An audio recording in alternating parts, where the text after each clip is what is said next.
evitando alagamentos. Então, choveu muito, ele vai reter um pouquinho. Tem obras que tem uma piscininha do lado, que depois reaproveita essa água para o próprio jardim. Ou se não, usa para lavar as áreas comuns do prédio. Aqui estão as camadas do telhado verde, tá? A montagem do telhado verde, que é a laje de cobertura acabada. Aqui tem uma manta asfáltica. Aqui não foi citado a camada de proteção mecânica, tá? Mas é que dependendo da área, você não tem necessidade de você fazer a proteção mecânica da laje. Você pode usar só essa manta asfáltica, que a argila, ela protege a manta, ela não deixa ferir a manta. Então, em áreas pequenas, você não precisa fazer a proteção mecânica. Tá? Agora, nos edifícios e áreas grandes, você tem que ter a proteção mecânica. Então, você usa uma camadinha de argila de 10 a 30 centímetros, uma manta, que é a manta bidim, que não deixa a terra misturar com a argila expandida, que senão vai entupir o ralo, vai ter problema. Terra ou substrato, aí você pode estar plantando gramas ou pequenos arbustos, só para manter o telhado bem verdinho lá em cima, com pouca manutenção. Aqui um exemplo de uma casa. Para vocês conhecerem melhor depois, isso daqui tem um site, que é o Instituto Cidade Jardim, que ele faz muita obra aqui no Rio de Janeiro, usando o telhado verde. Muita obra mesmo aqui no Rio de Janeiro. Aí outra casa, também com telhado verde.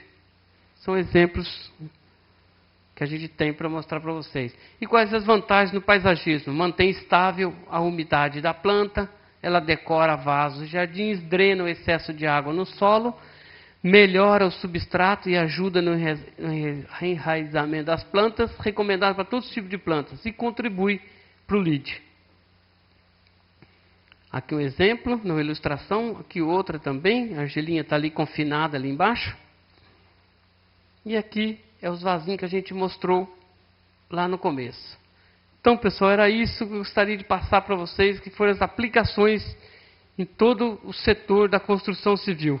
Tá? Então, a argila não fica restrita só à decoração e dreno, ela pode ser aplicada tanto no concreto, como em toda a parte de enchimento e tudo mais. E sem falar que é usada também para stonewash, para lavagem de jeans. Tá ok? Também é muito usual. Então, era isso que eu tinha para passar para vocês. Se vocês tiverem alguma dúvida, alguma pergunta, podemos estar esclarecendo para vocês. Preço de fábrica, R$ 162,00. É um preço diferenciado da brita, que a gente sabe, mas você viu que pelo processo de fabricação, então o custo dela é um pouco elevado, por isso que ela é diferente do custo da brita. 2 vezes o valor da brita. Tá? Diversos diâmetros, desde uma areia grossa até uma brita 2. Eu só queria pedir para quem quisesse fazer pergunta, falar no microfone que está sendo gravado. Certo? É só assim que eu tenho um limite de comprimento, né? Angart? Bom, é o seguinte, é Mesquita falando.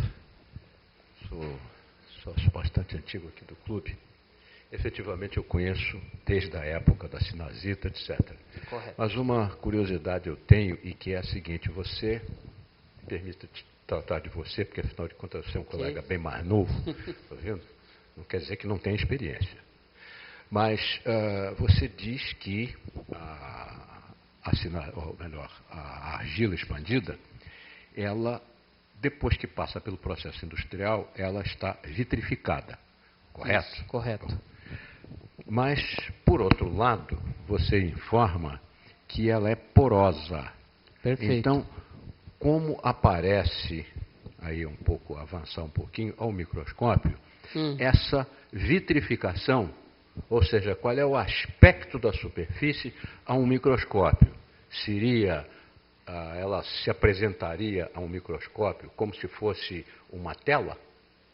Isso, uma camadinha de 3 milímetros de espessura. De 3 milímetros de espessura, toda furadinha. Toda furadinha, mas minúscula. Sim, minúsculo, certo.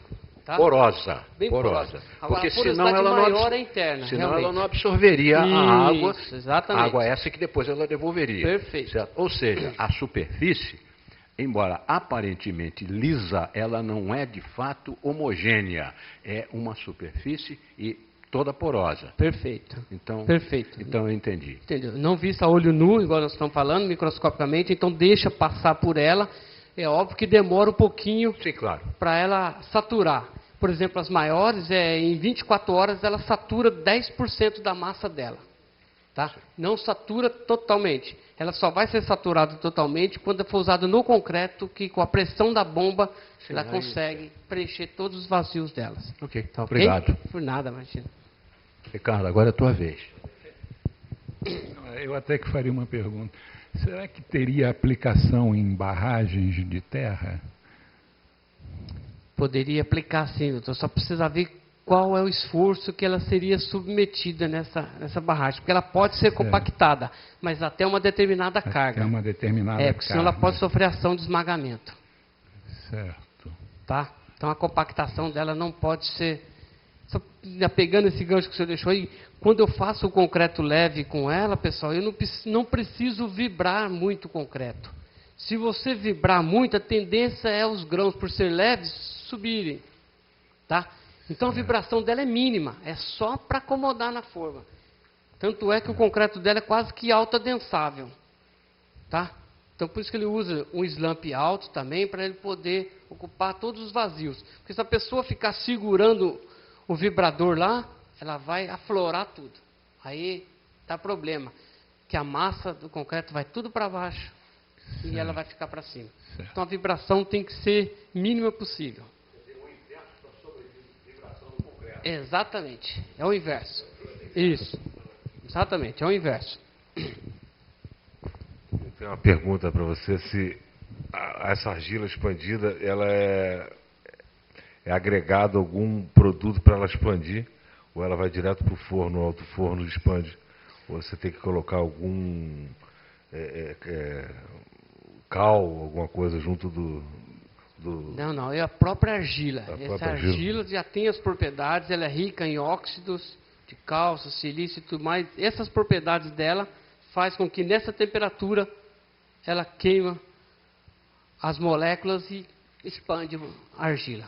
Tá? É simplesmente isso aí. Só que é uma argila especial, não é qualquer argila. Olha, a minha pergunta é a seguinte. Bom, primeiro eu vou me caracterizar. Eu, durante 2 anos, eu fiz um curso de cerâmica no Instituto Nacional de Tecnologia.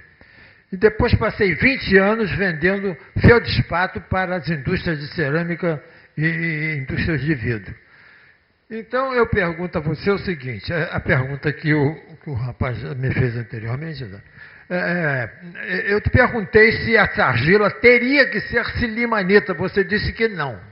Porque tudo que eu já li e já ouvi sobre argila expandida é feita com essa determinada argila que se chama silimanita. Então eu pergunto, insisto na pergunta, é silimanita ou não?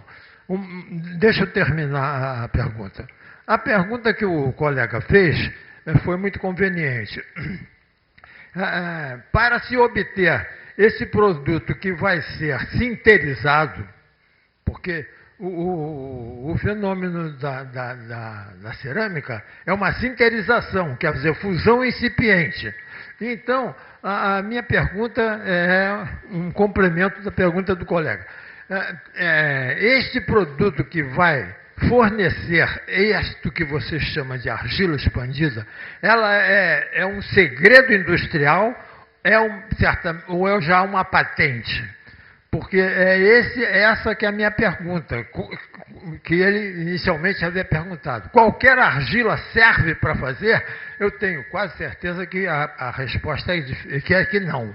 É uma determinada argila. É, uma determinada argila, Bom, realmente. então, desculpe essa minha pergunta tão Correto. extensa. Não, porque o senhor está falando de cerâmica, por exemplo, nessa camada que a gente extrai argila, as primeiras camadas eu uso para cerâmica, bloco cerâmico e tudo mais. E as camadas mais profundas eu uso para fazer argila expandida. Tá?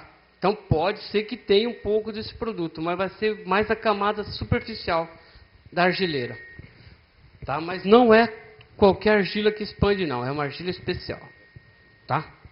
Era a minha pergunta final. Não é qualquer argila. Não é qualquer argila. argila. Não. Por isso que eu perguntei se é silimanita. Perfeito, perfeito. É silimanita ou não? É, uma parte dela pode até coincidir, mais superficial. Mas a mais profunda, não. Tá, Tá? obrigado. Hein? Nada. Mais alguma pergunta? Isso, ele é quimicamente inerte. Eu vou queimar. É patente. Eu gostaria de saber se naquele concreto que foi usado no Maracanã,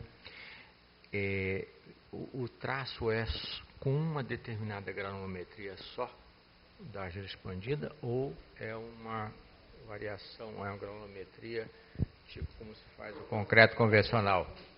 Não, foi usado só o pedrisco, só tipo 1506. Tá? Foi só uma granulometria. Cimento e água. Cimento, água e areia normal para ajudar na resistência. Mas não foi usado nenhum outro tipo de agregado leve, só argila expandida. Ok? Não, lá foi concreto leve. O enchimento a gente se resume só na nata de cimento. Tá? É argila com a nata de cimento. Agora lá nós preenchemos os vazios. Então ele se tornou um concreto leve estrutural. Ele não deixa passar. Aqui é um drenante. Lá não. Lá já é fechado. Então já é um concreto leve estrutural. Seria isso daqui, ó. Juntou areia. O finos foi feito com areia. Nada impediria de você estar usando uma argila com uma granulometria menor. Só que o custo se tornaria inviável. Ok? Mais alguma pergunta, pessoal? Você poderia usar o agregado leve pedrístico e a areia que você usar o outro também, né? Poderia ser feito, ficaria mais leve ainda. Eu ia atingir a resistência até mais e com mais leveza. E aí ia cair na casa de 1.600 quilos mais ou menos por metro cúbico. Tá?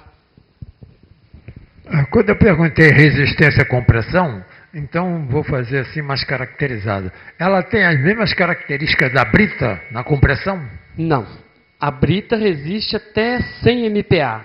Ela não. O grão solto dela vai resistir 12, 10 MPa, depende do tamanho do grão. Tá? Então é completamente diferente. Porque a brita é rocha, né? Então não tem nenhum vazios. Ela é cheia de vazios. Então a resistência dela despenca. Só que quando o senhor faz o concreto, o senhor consegue a resistência com o cimento e com a areia. Ok?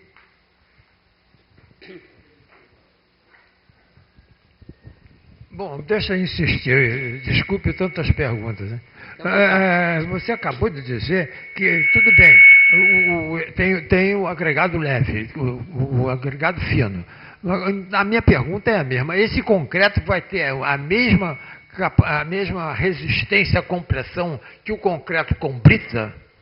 Sim. Por exemplo, essa obra do Maracanã, 40 MPa. Ele foi feito com concreto leve. Para essa resistência, poderia ser feito com convencional. Só que em vez de ele ficar com 1.800 kg de densidade, ele iria ficar com 2.400. Então, só ia acrescentar aí 600 kg a mais por metro cúbico. Então, por isso, a necessidade de ser feito com essa resistência e com essa densidade mais leve para não sobrecarregar a estrutura já existente. Tá? Oi? Em laje, exatamente. Laje é o mais usual. Lajes, paredes verticais, viga. Não pode no pilar. Pilar você até pode, mas você não pode ter que a sobrecarga grande, em prédios grandes. É complicado. Tá? Aí ele pode sofrer ação de esmagamento. Esse companheiro lá quer fazer uma pergunta.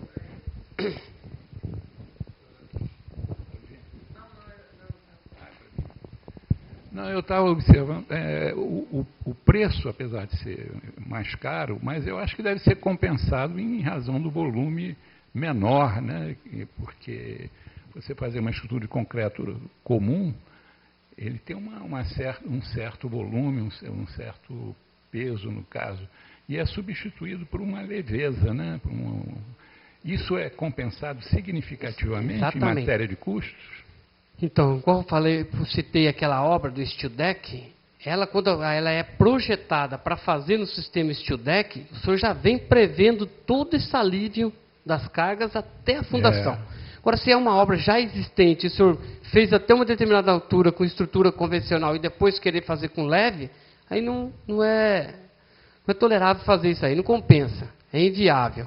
Né? Então, se a obra é planejada, o senhor vem com ela toda no steel deck, ou toda ela nos pilares convencionais e faz a laje e as vigas no concreto leve. Mas isso é específico para quê? Para um determinado terreno. Você fala, esse terreno meu aqui ele não é estável, então eu preciso de uma estrutura que tenha um alívio. Então o senhor projeta aquela obra em cima desse concreto leve estrutural. Que hoje a gente conhece que tem vários concretos leves estruturais, né? Só que uns têm mais resistência que outros. Como fala muito concreto celular. Só o concreto celular, além dele absorver muita água, ele não atinge a resistência que atinge a argila expandida. Certo. Tá? Outra pergunta. Você falou em argila especial. Essa argila especial é facilmente encontrada ou é em determinada região? Determinada região. Porque nós temos excelentes argilas aqui no estado do Rio, na região de Itaboraí.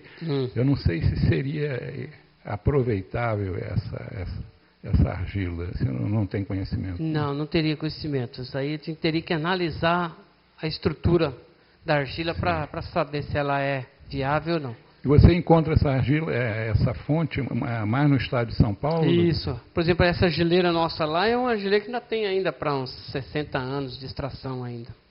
Sei. Então, dá para usar bastante. Você vê que a gente faz a recomposição da área também, toda, que meio ambiente e tudo mais está em cima, né? Então, é uma área já propícia para isso. E como ele falou, então eu uso as primeiras partes para fazer os blocos cerâmicos e a parte mais profunda para a argila expandida.